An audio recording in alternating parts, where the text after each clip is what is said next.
인사합시다. 할렐루야.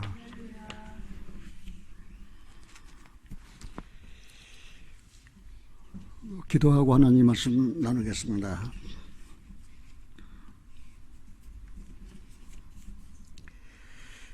여호와여, 내가 소리로 부르짖을 때에 들으시고 또 한 나를 긍휼히 여기사 응답하소서. 너희는 내 얼굴을 찾으라 하실 때에 내 마음이 죽게 말하되, 여호와여, 내가 주의 얼굴을 찾으리이다 하였나이다. 주의 얼굴을 내게서 숨기지 마시고 주의 종을 노하여 버리지 마소서. 주는 나의 도움이 되셨나이다. 나의 구원의 하나님이여, 나를 버리지 말고 떠나지 마소서. 사랑의 아버지 하나님, 죄인이었습니다. 하나님의 영광에 이를 수가 없었습니다.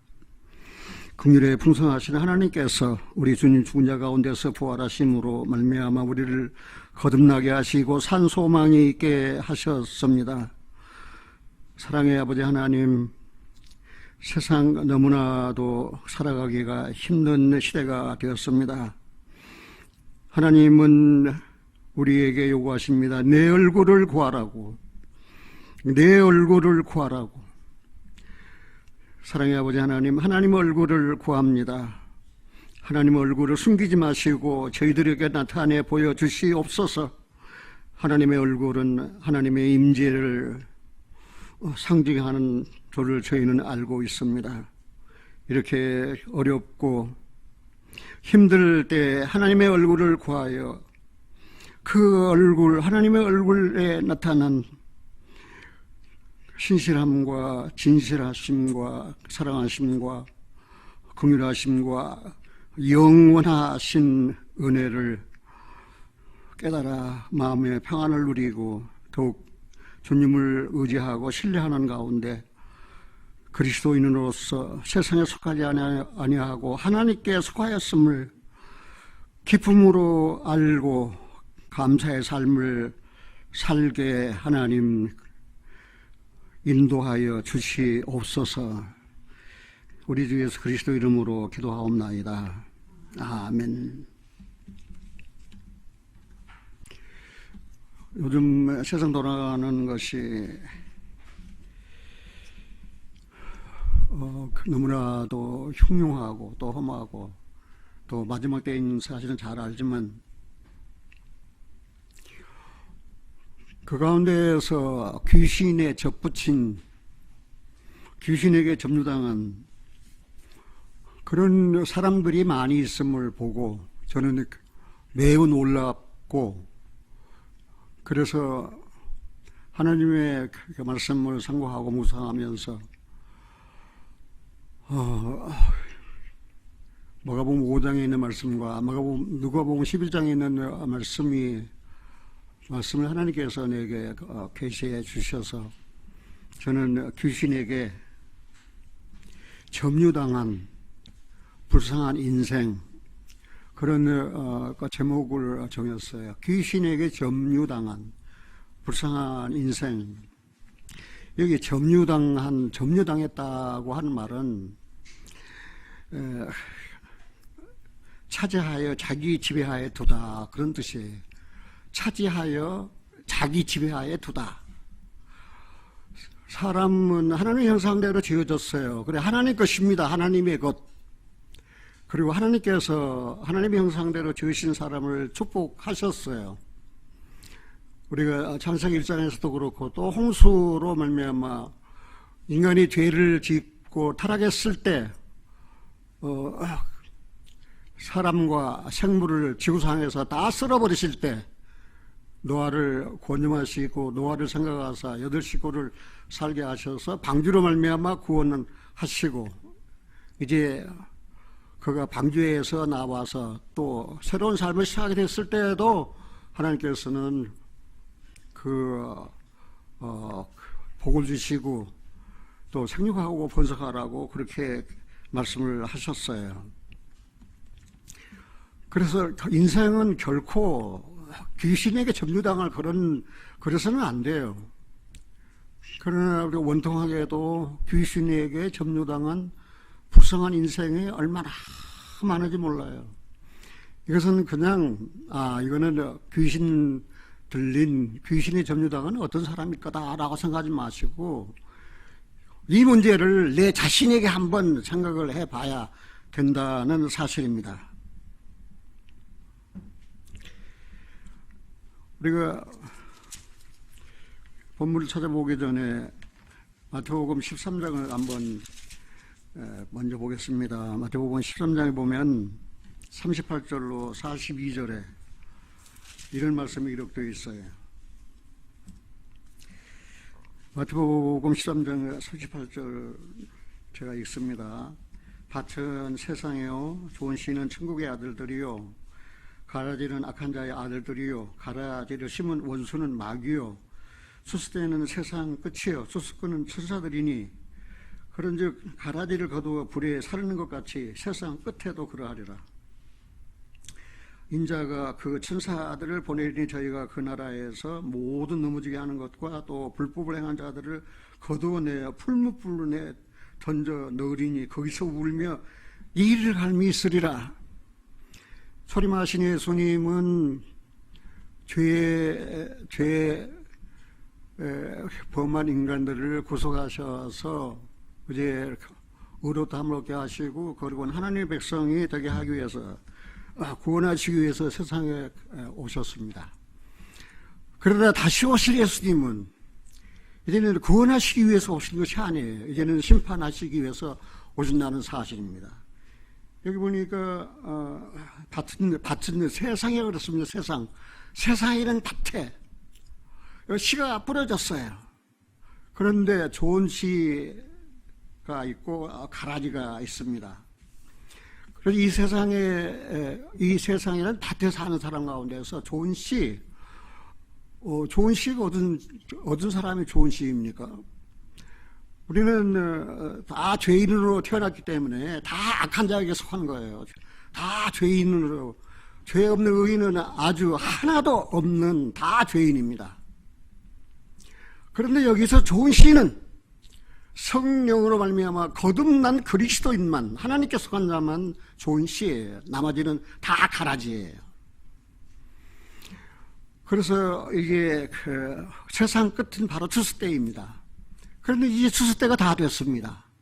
이제 추수하기 위해서 예수님이 다시 오실 날이 매우 가까웠습니다. 그런데 같은 세상에 좋은 씨는 천국의 아들이요 가라지는 악한 자의 아들들이요 가라지를 심은 원수는 마귀요. 이 가라지를 심은 원수가 마귀예요. 저 사람 아담을 유혹한 자는 마귀입니다.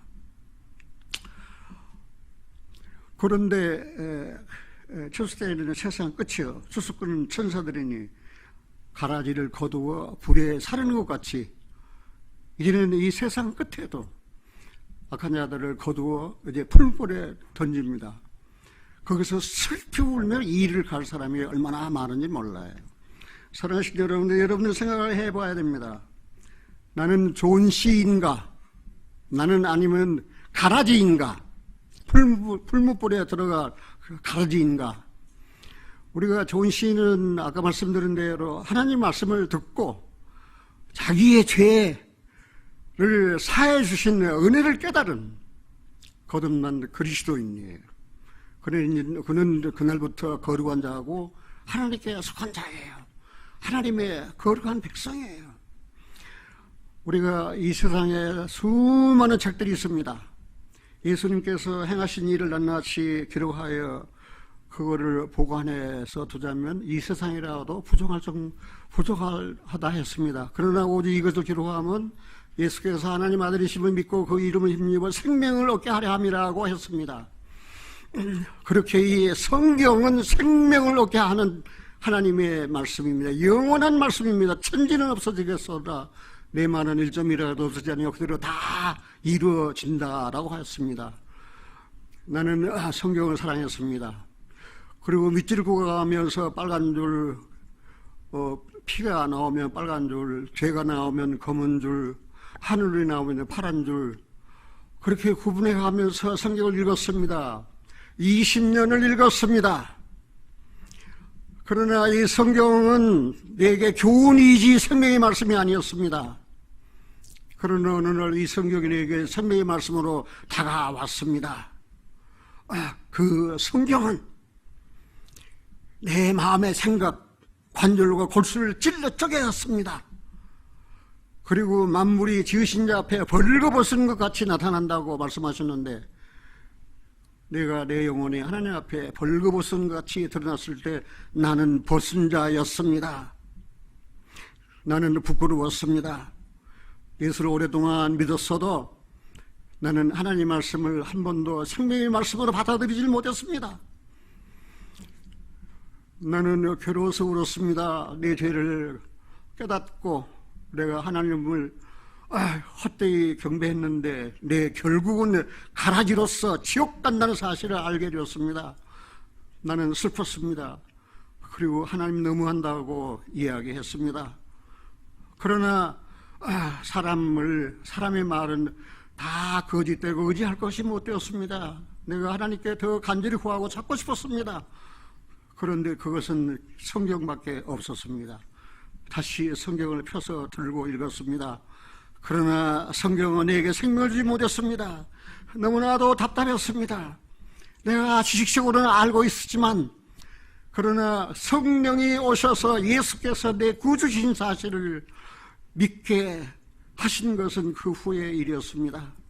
괴로워서 울다가 전에 불렀던 찬송 울어도 못하네, 힘써도 못하네, 참아도 못하네, 그러면 어떻게 하나, 믿으면 하겠네. 무엇을 어떻게 믿어? 내가 예수 20년 믿었는데 하신 일을 힘입고, 그때 내 마음이 열렸습니다. 내 눈이 열렸습니다. 내 영혼이 열렸습니다.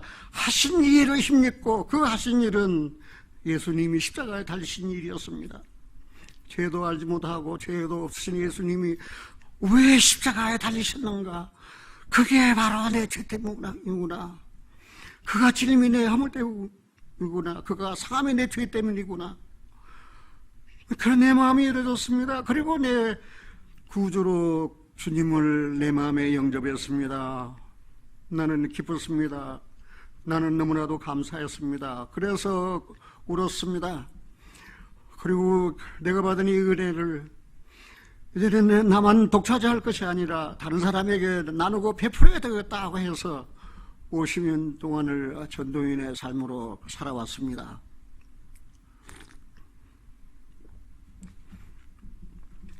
그렇게 성경은 내게 생명을 줬습니다. 그 후 50년 동안 성경을 읽고 공부하고 연구하고 배우면서 성경에서 진선미를 발견했습니다. 성경의 진이 무엇입니까? 그거는 진리입니다. 성경에서 선이 무엇입니까? 은혜를 믿음으로 말미암아 구원을 받았느냐? 이제는 선한 일에 열심하는 하나님의 백성을 살아야 된다. 그래서 선을 발견했습니다. 선은 하나님께 속한 것입니다. 악은 죄인에게 속한 것이지만 선은 하나님께 속한 것입니다. 그래서 선을 추구하는 삶, 선을 이루는 사람, 선한 사람, 그리고 미를 깨달았습니다. 그 미는 어두운 데에서 빛이 비치리라 하시던 하나님께서 예수 그리스도 얼굴에 있는 하나님의 영광을 아는 빛을 우리 마음에, 내 마음에 비춰주시는 것입니다. 어두운 데서 빛이 있으라 하신 하나님께서, 그 어둠은 지구상의 어둠이 아닙니다. 내 영혼의 어둠입니다. 내가 진을 깨닫고 진리를 깨닫고 진리를 추구하고 진리를 내 마음에 간직했다 할지라도 그 진리가 선으로 나타나지 아니하면은 그 진리는 지식일 뿐이지 생명이 아니라는 사실입니다. 나는 성경 66권 전체를 총망라해서 하나님께서 딱 두 가지로 말씀하셨습니다. 첫째는 하나님을 사랑해라. 두 번째는 네 이웃을 내 몸같이 사랑하라. 그 안에 다 들어있는 거예요. 하나님을 사랑하는 거예요. 그런데 내가 하나님을 사랑하는 것이 아니에요. 하나님이 나를 사랑하시는 거예요. 그 확실한 증거가 뭐예요? 나 같은 죄인이 뭔데 그 독생자 아들을 외아들까지 아끼지 아니하시고 내보내주셨어요. 그 아들은 십자가에 죽기까지 자기를 낮추셨어요. 그 겸손.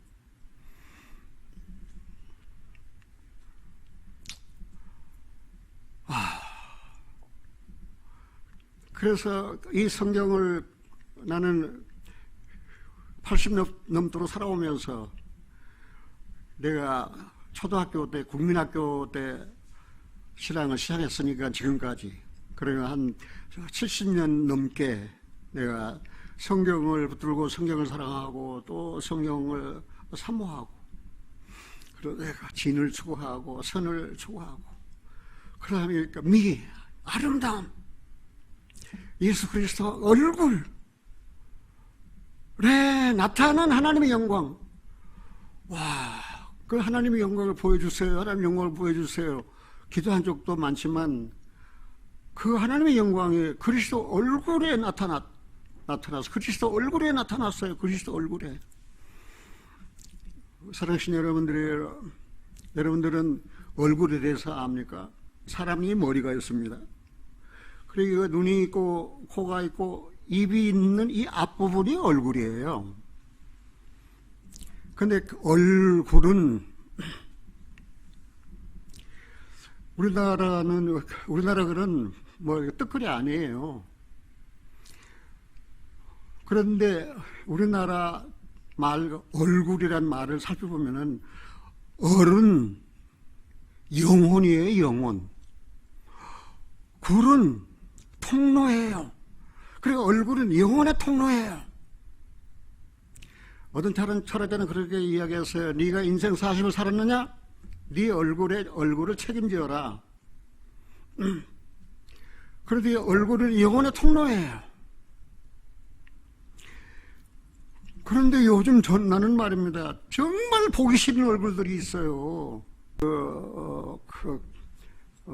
만드시고 그다음에 가정을 이루어 사랑하면서 행복하게 살도록 했는데 그 가정을 파괴하는 자예요. 누가 파괴하는 자예요? 귀신이에요. 그리고 내가 일자리를 뺏어가요. 그 죽이고 멸망시키는 것이 그 귀신의 일이에요. 그런데 사람들은 말입니다. 사바가 잘 안 되면 하나님을 원망해요. 하나님을 원망할 거 아니에요. 우리는 욥을 보면은 주신 자도 여호와시요 취하신 자도 여호와시라고 하면서 그 하나님을 원망하지 않았습니다. 그리고 이 마귀, 이 귀신은 사망의 세력을 잡은 자입니다. 귀신은 지옥에 들어갈 자입니다. 그리고 어떤 사람은 귀신 하니까 죽은 사람의 혼백이 떠돌아 다니는 게 귀신이다 그러는데 성경에 찾아보면 그거 거짓말이에요. 성경 시편 한번 찾아보겠습니다. 시편 146편입니다. 시편 146편 사셨으면 3절 4절 같이 한번 읽어보겠습니다. 시편 146편 3절 방백들을 의지하지 말며 보울 힘이 없는 인생도 의지하지 말지니 그 호흡이 끊어지면 흙으로 돌아가 당일에 그 도모가 소멸되리라. 예. 그래 방백을 의지하지 사람을 의지하지 말라. 방백을 의지하는 사람 믿을 거 못 돼요. 그 호흡이 끊어지면 흙으로 돌아가서 당일에 그 도모가 소멸된다 그랬어요. 근데 무슨 죽은 자의 혼백이 떠돌아다니면서 귀신이 됩니까? 귀신은 타락한 그 사탄이에요. 타락한 천사예요. 그 귀신의 영이 말입니다. 아까 이야기했잖아요. 용, 예패, 마귀에게서 나온다고. 그래가지고 영적 존재인데 어디로 들어갈까 찾다가 말입니다. 이 사람이 굉장히 교만해. 그러면 그리 들어가는 거예요. 그래서 교만이라는 귀신에 홀린 사람이에요. 어떤 사람은 무지하게 물질에 탐심이 있어요. 탐욕세요. 그러면 그 귀신이 그리 들어가는 거예요. 그래서 죄의 원인은 뭐가 원인입니까? 죄의 원인은 귀신이 그 안에 들어가서 죄를 짓게 하는 거예요. 죄를 짓는 자는 마귀에게 속했다고 요한일서 3장에 보면은 그렇게 기록되어 있어요.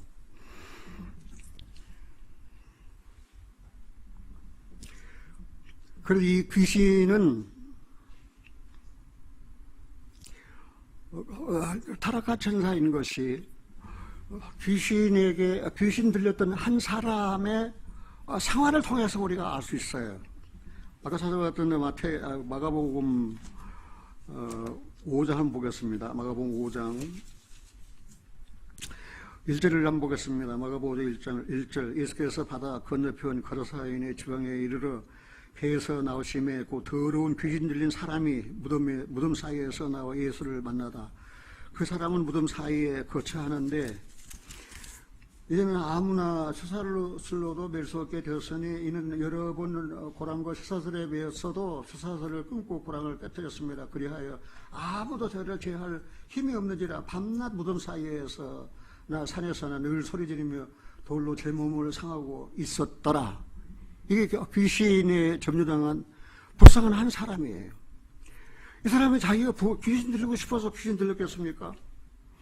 여하튼 이 사람의 삶이 어떤 삶이었는지 모르지만 귀신이 들어간 것은 사실이에요. 그래가지고 이 귀신에게 없는 게 무엇입니까? 집이 없어요, 집이. 그러니까 무덤 사이에 살잖아요. 도와주는 사람이 없어요. 그러나 가족이 있으면은 남편이 힘들고 어려울 때 아내가 위로하고 기도하고 그러면서 세워주고 가정이 있으니까 그렇게 서로 돌보고 도와주잖아요. 근데 가정이 없어요. 그리고 뭡니까? 소망이 없어요. 그리고 밤낮 하는 게 뭡니까? 큰 소리로 소리 지르는 거예요. 지금 세상에서 목소리 큰 사람이 이겨요, 져요? 목소리 큰 사람이 이기는 시대예요. 지금 국회의원 선거 4월 15일 한다고 난리예요. 보니까 한 사람도 제대로 된 그런 인격자가 없어요. 그저 금배지 하나 더 달려고 말입니다. 난리예요. 썩이고 말입니다. 거짓말하고 말입니다. 그런데 이 귀신 들린 사람에게 큰 행운 찾아왔어요. 예수님께서 요단강 건너편에 거라사 데가볼리 지방, 데가볼리는 10개의 그 성읍으로 이루어진 10개의 마을로 이루어진 성읍이었어, 데가볼리. 근데 거기 한 곳이 바로 거라사예요. 그 거라사에 있었어요. 그 이방인의 땅이에요. 그래서 귀신 들린 사람들은 거의 다 이방인의 땅에 이방인들이에요. 그리스도인들은 그럴 수가 없어요. 그리스도인들은 마귀가 찾아와서 죄를 짓도록 그 유혹하고 또 그 속일 때 말입니다. 금방 깨닫는 거예요. 사탄아 물러가라. 예수님께서도 마귀에게 시험을 받으셨잖아요. 기록되었을 때. 사탄아 물러가라 기록되었을 때. 사탄아 물러가라 기록되었을 때.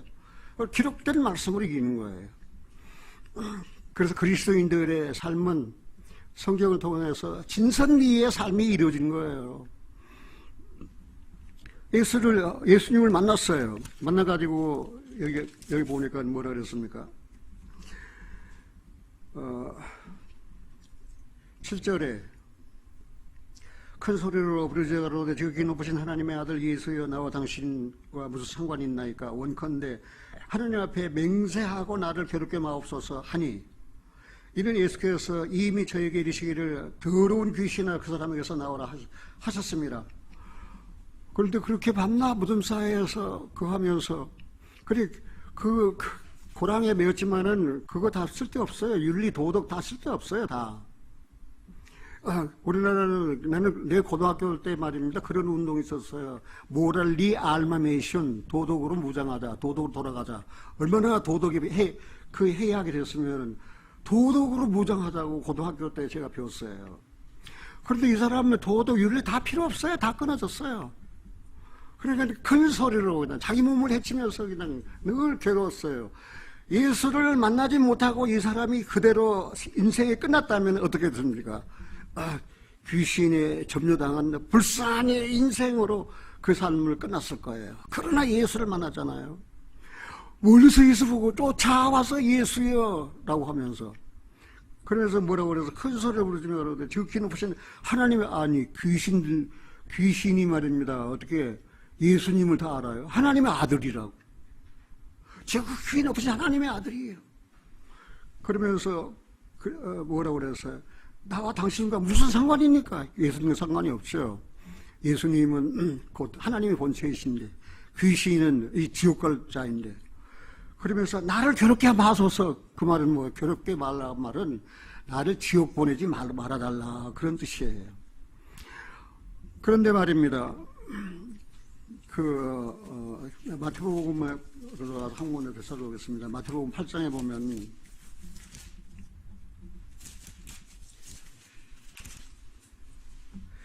28절입니다. 마태복음 8장 28절. 또 예수께서 건너편 가다라 지방에 가심에 귀신 들린 자 둘이 무덤 사이에서 나와 예수를 만나니 저희는 심히 사나와 아무도 그 길로 지나갈 수 없을 만하더라. 이에 저희가 소리질러 가로되 같이 읽을까요? 하나님의 아들이여 우리와 당신과 무슨 상관이 있나이까? 때가 이르기 전에 우리를 괴롭게 하려고 여기 오셨나이까? 그래가 마귀가 자기 때를 알아야 몰라요. 때가 이르기 전에, 지금은 내 때예요, 내 때. 내가 지금 사람들을 미혹하고 유혹하고 예수 못 믿게 해서 지옥 보내려고, 지옥에 끌어가려고 하는데 왜 내 때가 되기 전에 왔느냐 그 말이에요. 때가 이르기 전에 왜 왔느냐고. 그런데 여기 우리는 때에 대해서 한번 생각을 해봐야 돼요.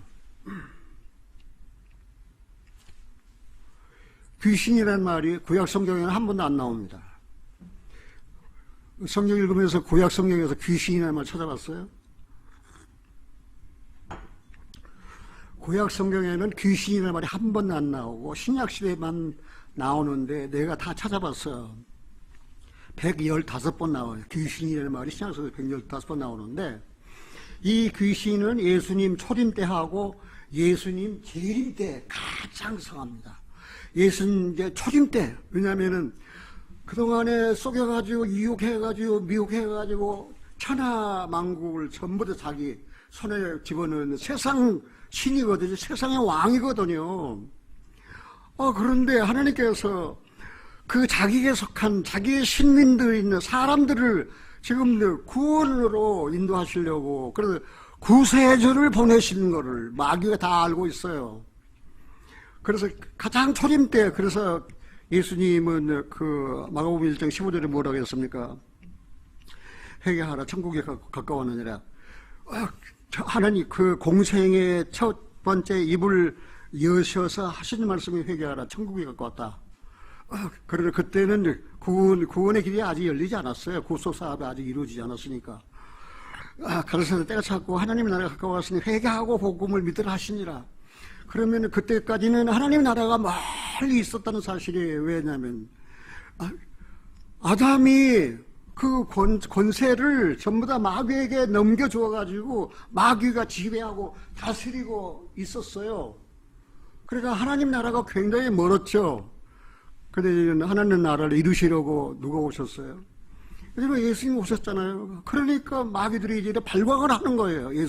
예수님께서 발광을 하는 거예요. 내 때가 되지 않았는데 왜 벌써 왔느냐고 말입니다. 그리고 우리는 사람들을 격동시켜서 배반하게 하고, 그 다음에 죄 짓게 만들고 예수님께 가까이 하지 못하도록 그렇게 만드는 거예요. 자, 그런데 예수님을 마음에 영접하면은 마음에 있는 모든 죄 짓게 하는 근본의 원인인 귀신이 다 축출되어 버리는 거예요. 그리고 성령으로 말미암아 내 마음에 뭐가 일어나는 거예요? 하나님의 나라가 이루어지는 거예요. 내 마음에 심령 천국이 이루어지는 거예요. 이게 굉장히 중요한 사실입니다. 그런데 죄가 있는 한 절대 심령의 천국이 이루어지지가 않아요. 그래 회개하고 복음을 믿으라고 예수님께서도 말씀을 하셨어요.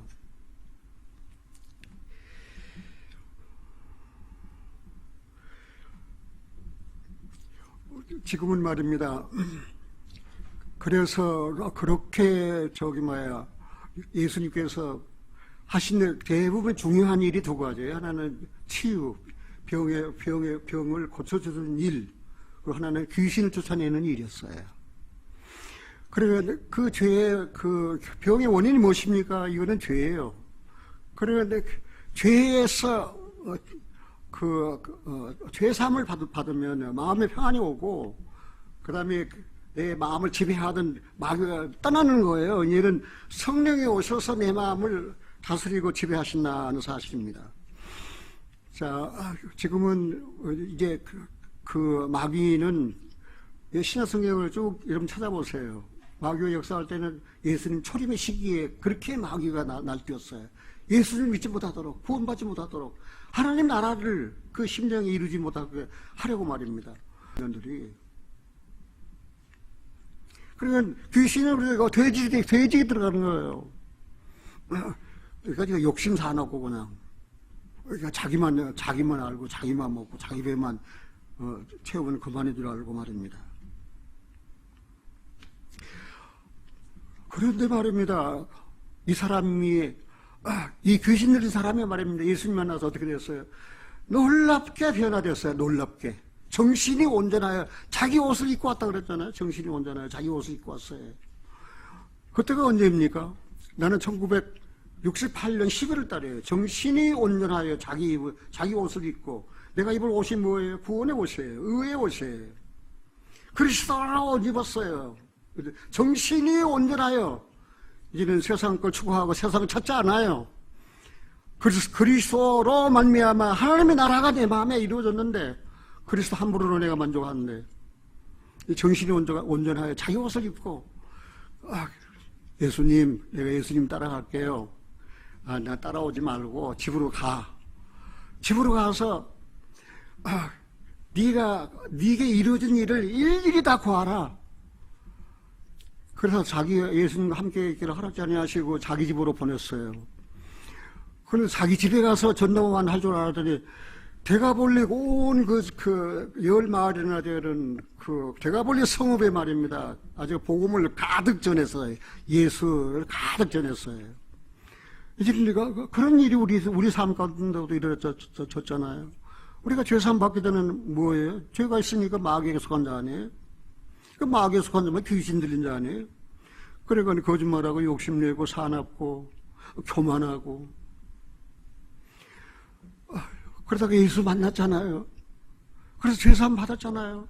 이제 마귀가 다 떠났잖아요. 성령으로 말미암아 이제는 성령의 열매가 왔잖아요. 사랑과 화평, 그 다음에 자비, 양선, 온유, 인내, 그런 열매가 우리 생활에 맺히잖아요. 아름답게 그게 아름다운 열매를 맺히잖아요. 그런데요, 여기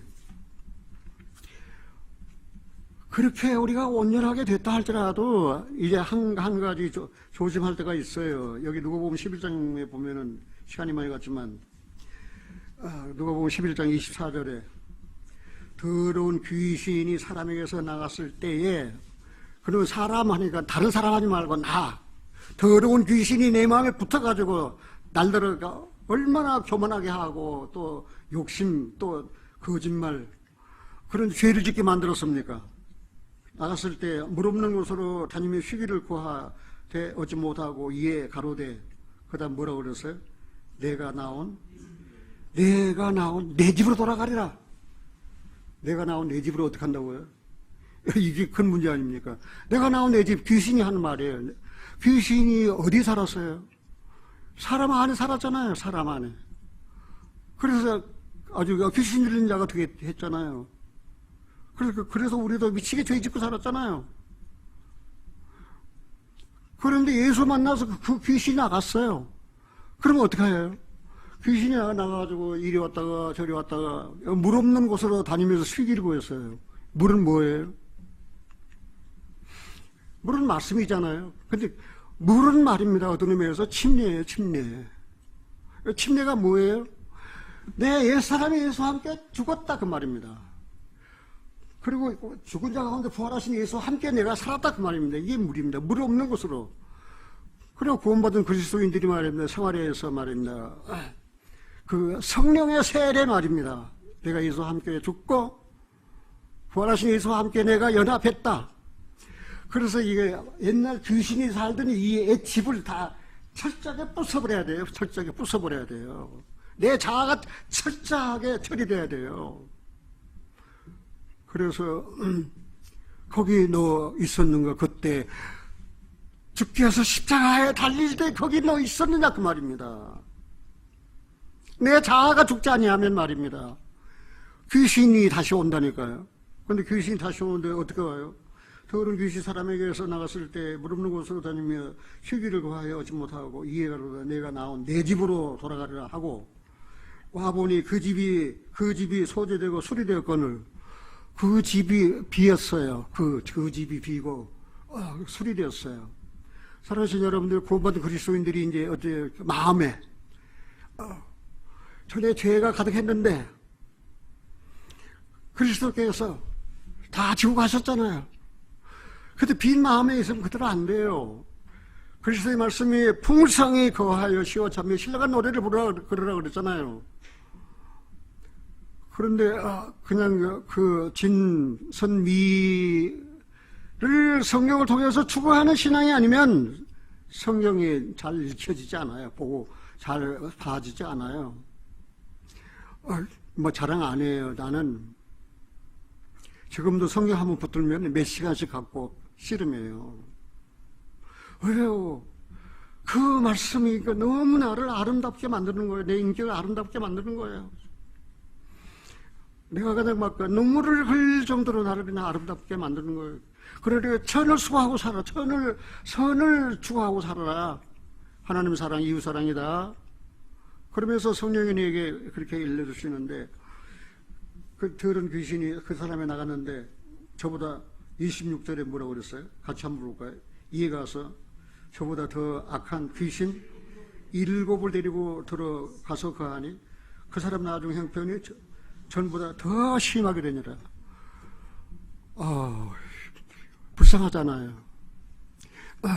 귀신 들렸다가 예수 만나 예수님이 귀신 쫓아내주시니까 정신이 온전하여 이제 자기 옷을 입었어요. 그래서 예수 함께 하기를 원했어요. 그러나 가서 네게 이루어진 일일이 다 구하라, 전도하라. 그 전도하려면 어떻게 해야 되는 거예요? 영혼을 사랑하는 마음도 있어야 되잖아요. 기도도 해야 되잖아요. 말씀도 묵상해야 되잖아요. 말씀도 모르는 어떻게 전도를 해요? 그런데 이 귀신이 나가서 아주 그냥 죽어버리고 없어진 거예요. 항상 빙빙 돌고 있는 거예요. 여러분 마음 밖에서 계속 빙빙 돌고 있는 거예요. 지금 마음 밖에서 기회를 딱 타가지고 뭐 이런 고백 내가 안 해야 되는데 최근에 굉장히 화를 내는 일이 있었어요. 내가 시계를 차고 있다면 시계를 끌어가지고 그러니까 망치로 그냥 부숴버리고 싶을 정도로 그렇게 화가 날 때가 화를 품을 때가 있었어요. 와, 구원받은 내게도 이런 게, 구원받은 내게도 이러는 게. 그 에베소 말씀이 다 생각나더라고요. 분을 내도 해리대로 분을 품지 말아라. 울었어요. 하나님 잘못했어요. 내가 잘못했어요. 내가 화냈어요. 내가 잘못했어요. 마귀에게 틈을 줬어요. 귀신이 또 내게 들어오려고 그러는데 틈을 줬어요. 그래가지고 기도하고 나니까 마음에 참 평안이 다 들어왔어요. 그냥 우리끼리 모였으니까 빨리 조금만 하면 좋겠는데 내가 조금 할 때는 조금 할 수밖에 없으니까 조금 하는데 길게 할 때는 그만한 이유가 있으니까 그러는 거예요. 그런데 7 귀신 들었던 여자가 있었어요, 없었어요? 우리가 성경 보면은 내가 마리아라고 하는 네 여자가 있어요. 예수 어머니 마리아.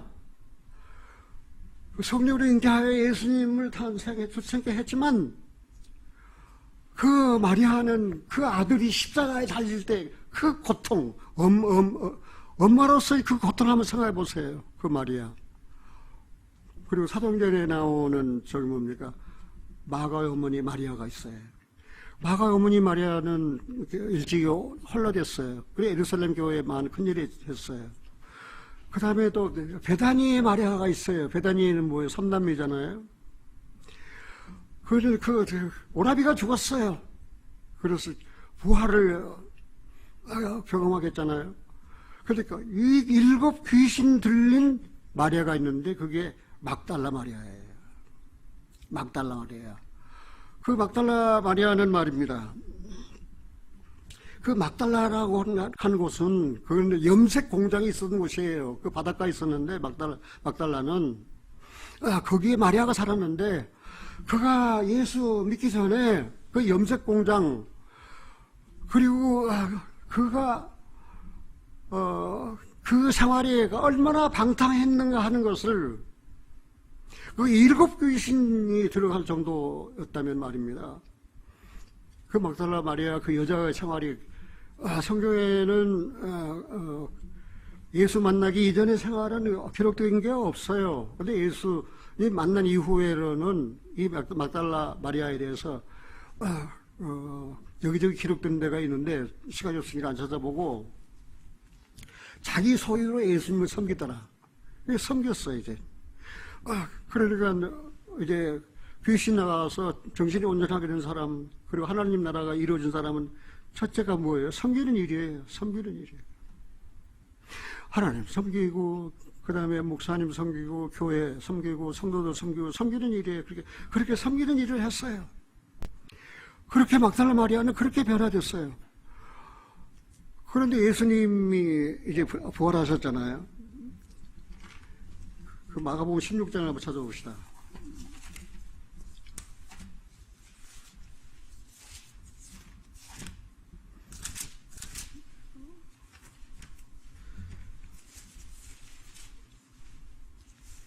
자, 16장 1절은 봅니다. 16장 1절. 시간 없으니까 빠지겠습니다.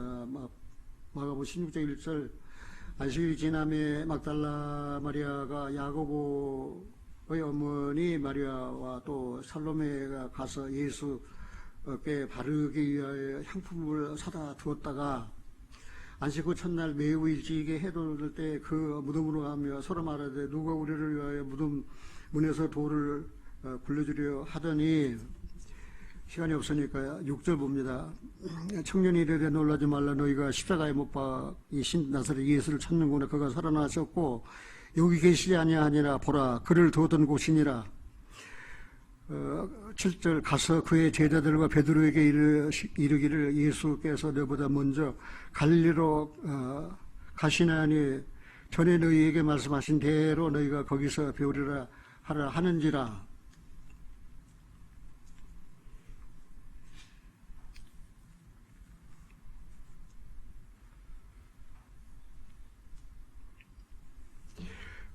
이렇게 막달라 마리아에게는 예수님께서 부활하신 후 제일 먼저 나타나셨어요.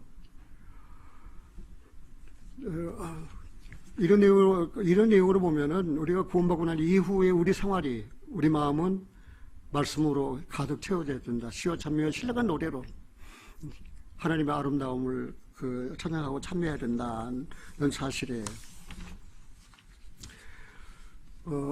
제게 들어온 그 메시지 가운데에서 하나만 읽고 제가 마칠게요. 폐렴으로 인하여 온 지구상에 지금 다 큰 소동이 벌어졌어요.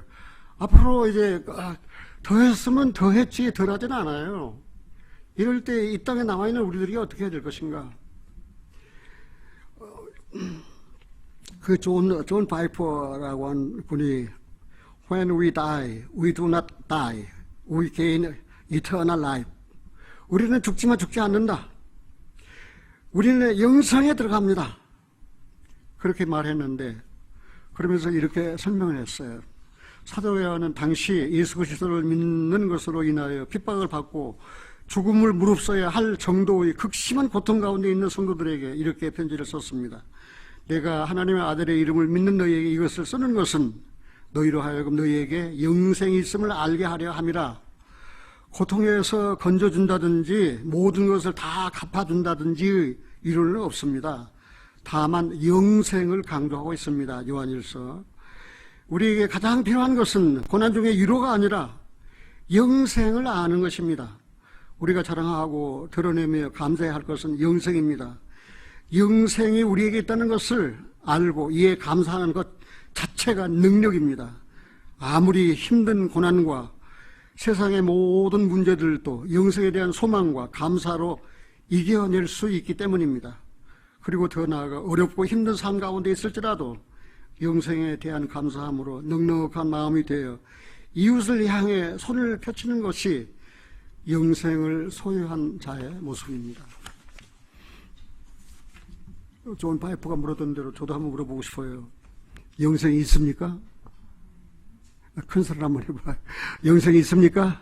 아멘. 영생이 우리에게 있잖아요. 혹은 위로나 뭐 그런 거 없다 할지라도, 뭘 채워준다든지 그런 거 없다 할지라도, 우리에게는 영생이 있다. 얼마든지 우리를 승리하고 살 수 있어요. 지금 어려운 때입니다. 우리에게는 영생이 있습니다. 하나님 앞에 감사하고 삽시다. 기도하겠습니다. 사랑의 아버지 하나님, 감사합니다. 사도 바울이 그렇게 요한일서 서신서를 쓴 것은 하나님의 아들을 믿는 자에게는 영생이 있음을 알게 하기 위해서였습니다. 아들이 있는 자는 생명이 있고 영생이 있습니다. 우리는 그 아들 그리스도 안에서 영원한 생명을 얻었습니다. 세상에 사는 날이 힘들고 어려울지라도 그리스도 예수 안에서 우리는 영생을 얻은 자여 그리스도와 함께 영원한 생명의 은혜의 영광을 누릴 축복받은 우리들입니다. 우리가 서로 만나지 못하고 또 헤어지는 기간이 길다 할지라도 서로 마음으로 위로하고 성령으로 교통하고 또 위하여 기도하고 성경의 두 제목 하나님 사랑, 이웃 사랑 그것을 실천하면서 우리 주변에 이뤄진 영혼들 죄로 말미암아 귀신 들린 자와 같이 살아가는 불쌍한 인생들 하나님은 생각하는 마음 주시기를 간절히 원합니다. 이 시련 가운데에서도 이기게 하신 우리 주님께 감사드립니다. 우리 주 예수 그리스도 이름으로 기도하옵나이다. 아멘.